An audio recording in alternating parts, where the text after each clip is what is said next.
Welcome to the story. Don't forget to like, subscribe, and support me.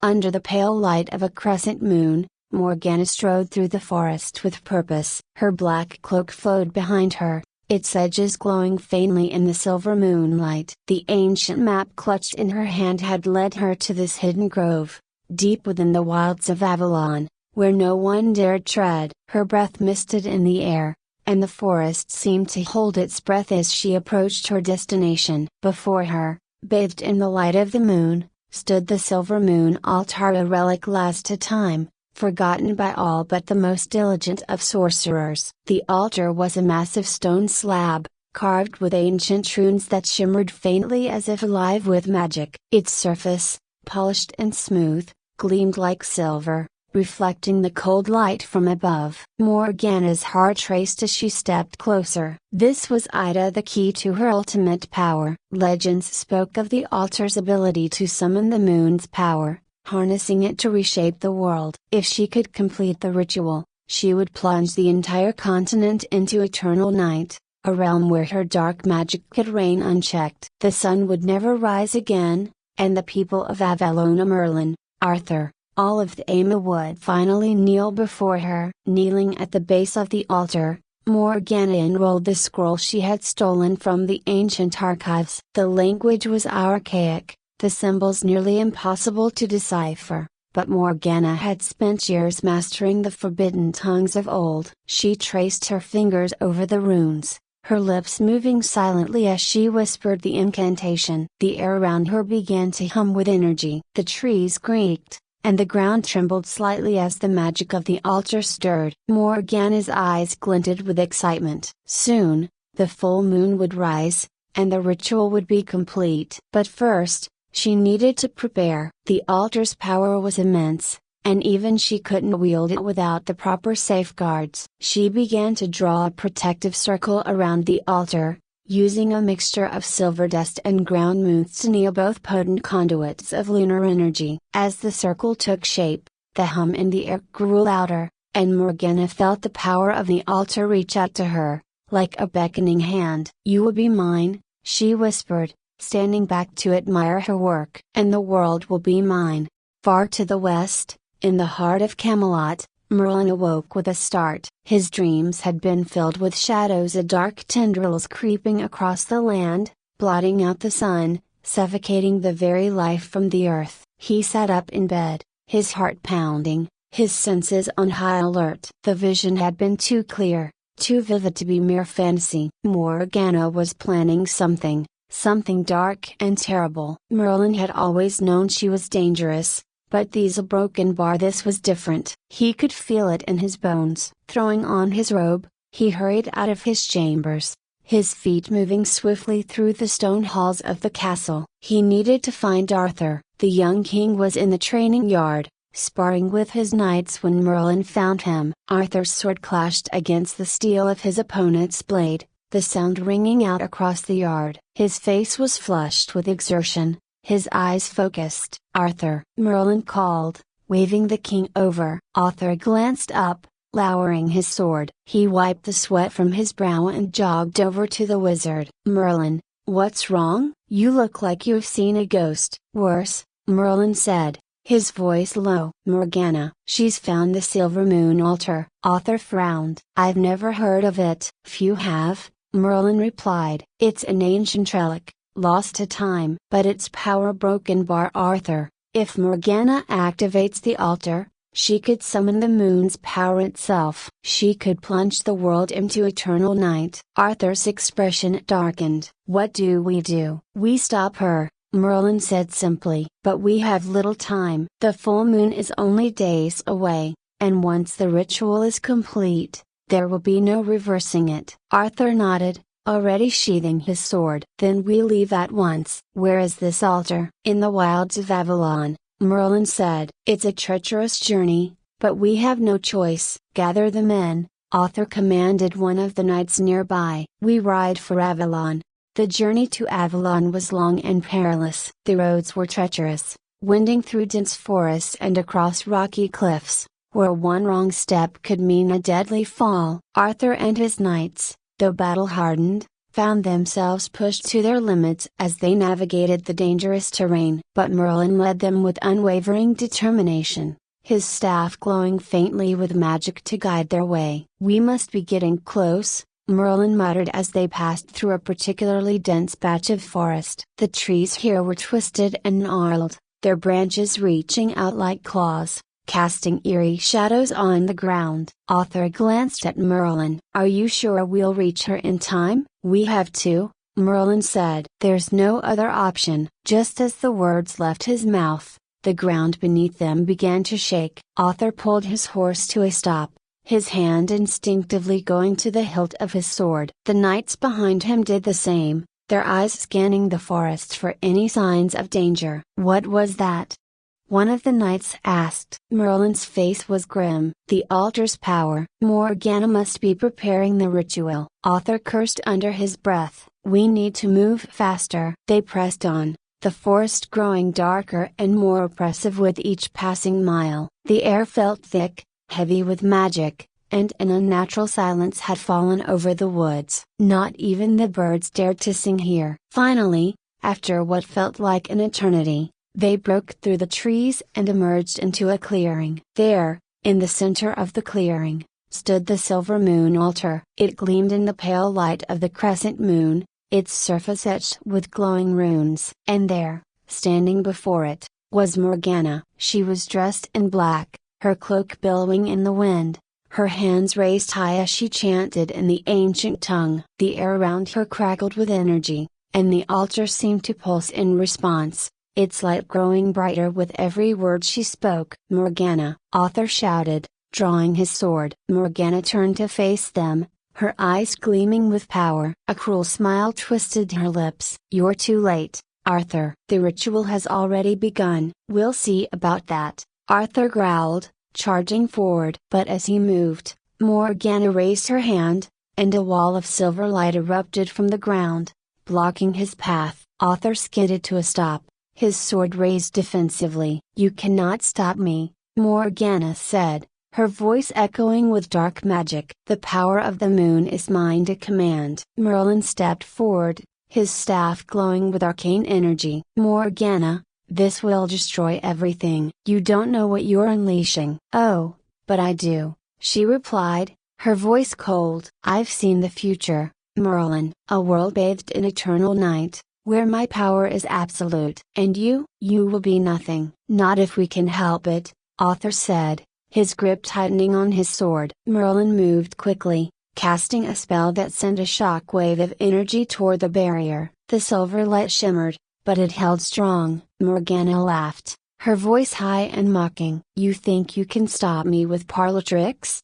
she sneered. "I have mastered powers you cannot even begin to understand." As the barrier held, Arthur and his knights circled the clearing, looking for a way around the magic wall. Morgana's attention was focused on Merlin, their magical duel intensifying as the air filled with shimmering light and crackling energy.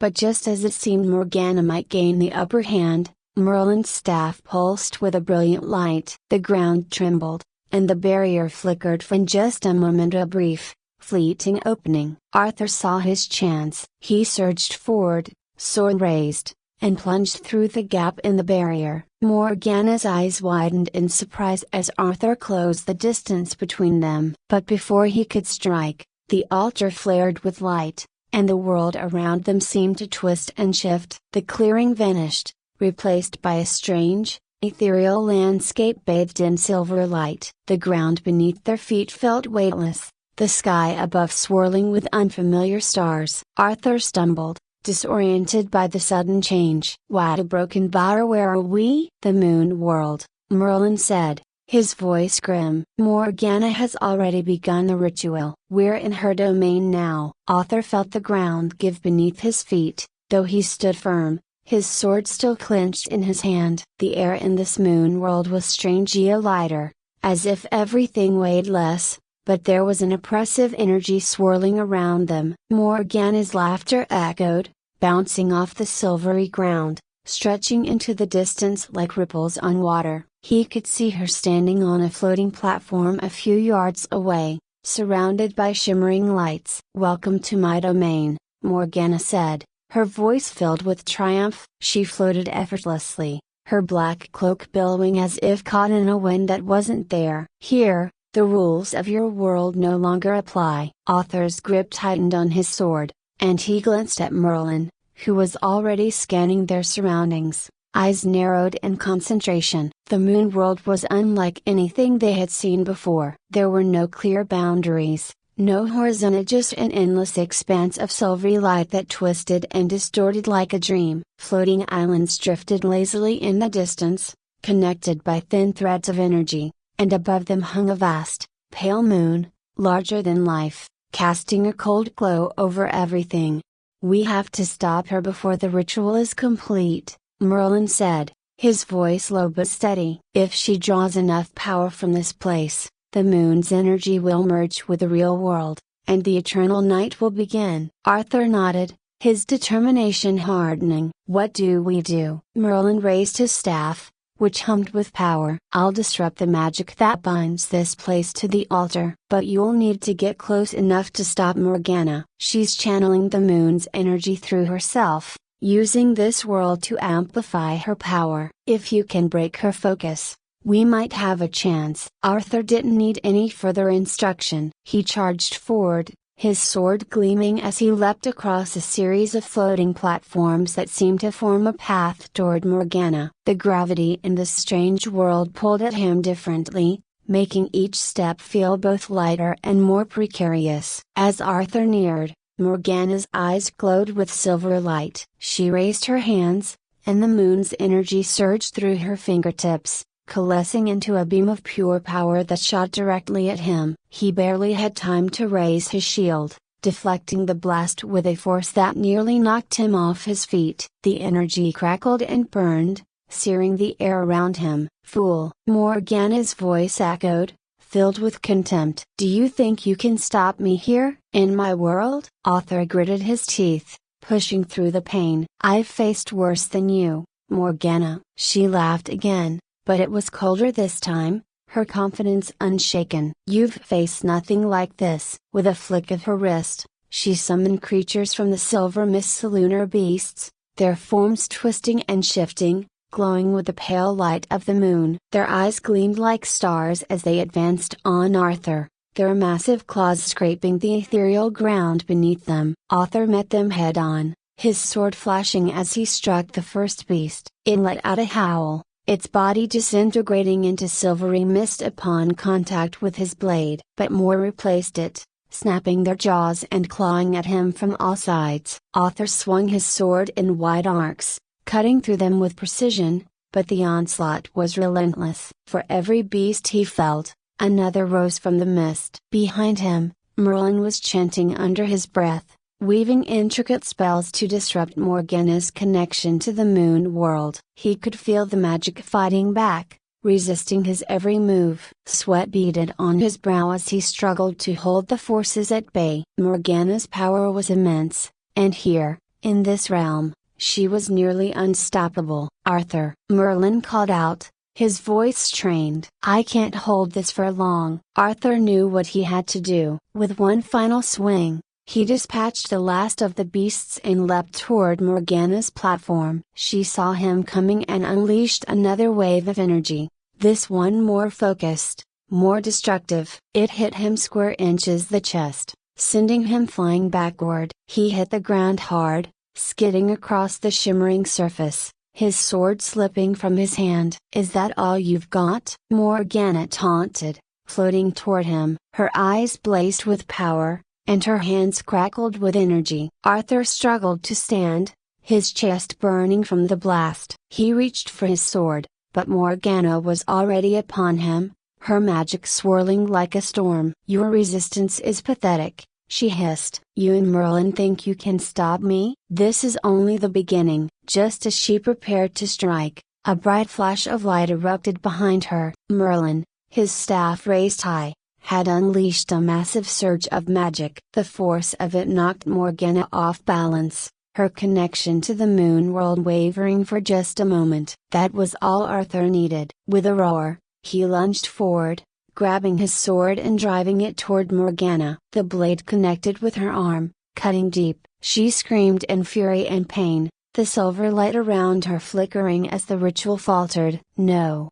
she shrieked, clutching her wounded arm. "You can't stop me!" But her control was slipping. The moon world began to tremble, the floating islands shaking as cracks appeared in the fabric of the realm. The portal connecting it to the real world wavered, its glow dimming. Merlin seized the opportunity, chanting faster, his staff glowing brighter as he worked to sever the last of Morgana's ties to the altar. The energy swirled around him, fierce and chaotic, but he held his ground, determined to finish the spell. Arthur pressed his advantage, advancing on Morgana as she staggered backward, weakened and desperate. She lashed out with wild bursts of magic, but they were unfocused, her power waning. Arthur dodged her attacks, closing the distance between them with relentless determination. "You've lost, Morgana," he said, his voice hard and cold. "Never!"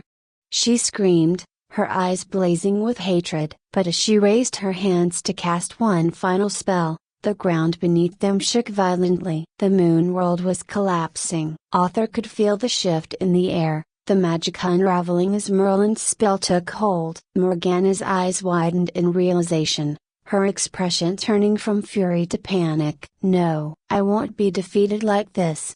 she cried, her voice trembling. Arthur raised his sword, ready to strike her down, but before he could move, the world around them shattered. The silver light exploded in a blinding flash, and the moon world crumbled into nothingness, pulling them all back into the real world. Arthur hit the ground hard, the familiar weight of gravity returning to him with brutal force. He gasped for air, his body aching from the strain of the battle. Beside him, Merlin staggered to his feet, his staff still glowing faintly. They were back in the clearing, the silver moon altar now cracked and crumbling, its magic spent. The moon above them was full, but its light was no longer ominous. The threat of eternal night had passed. Arthur looked around, searching for Morgana. She was nowhere to be seen. "She's gone," Merlin said, his voice weary. "The altar's power is broken. She can't use it again." Arthur nodded, though he couldn't shake the feeling that this wasn't over. Morgana had escaped, wounded but alive. And as long as she lived, she would remain a threat. But for now, the danger had passed. The world was safe, at least for a time. As the first light of dawn broke over the horizon, Arthur sheathed his sword and looked to Merlin. "We'll be ready for her when she returns." Merlin smiled, though there was a sadness in his eyes. "Yes, Arthur, we will."